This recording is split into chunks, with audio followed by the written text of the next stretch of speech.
ایک جملہ یاد رکھ لو، بیوی سب کو چھوڑ کے آ گئی، بیوی سب کو چھوڑ کے آ گئی، اتنی قربانی دی، ہمیں چاہیے کہ ہم غصہ چھوڑ دیں۔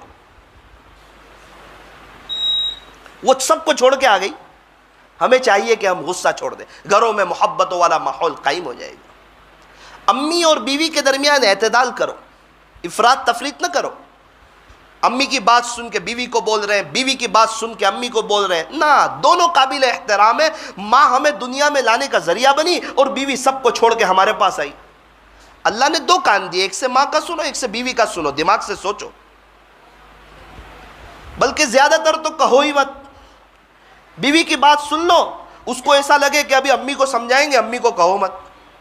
وہ امی کی بات سنو، امی کو ایسا لگے کہ ابھی بیوی کو سمجھائیں گے، بیوی کو کہو مت، جھگڑا ختم ہو جائے گا۔ ایک شخص کو میں نے دیکھا کہ بہت خوشحال زندگی گزر رہی، میں نے کہا کیا بات ہے؟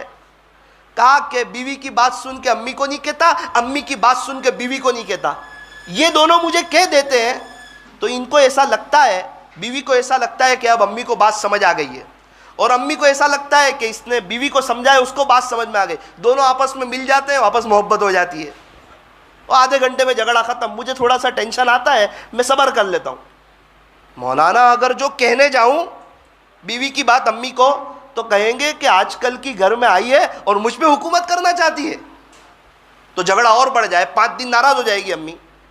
اور اگر بیوی کو کہنے جاؤں گا تو وہ کہے گی کہ میں اتنی خدمت کرتی ہوں، مجھے جواب یہی ملتا ہے، تو وہ 5 دن اور جھگڑا بڑھ جائے گا۔ تھوڑا میں صبر کر لوں، جھگڑا ہی ختم ہو جائے۔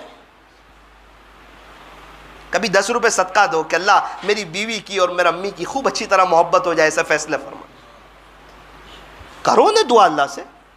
فتاوی تاتار خانیہ میں لکھا ہے، جس کا خلاصہ یہ ہے کہ جو شخص فجر کی 2 رکعت سنت گھر پڑھے اور فرض نماز مسجد میں آ کر پڑھے، اللہ ان کے گھر کے جھگڑوں کو ختم فرما دیتا۔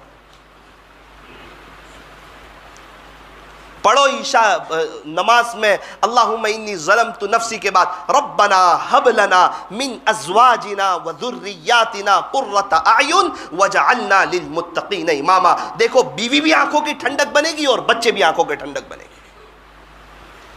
فرض نماز کے علاوہ باقی نمازوں میں پڑھیے اللہم انی ظلمت نفسی ظلما کثیرا ولا یغفر الذنوب الا انت فاغفر لی مغفرة من عندک وارحمنی انک انت الغفور الرحیم۔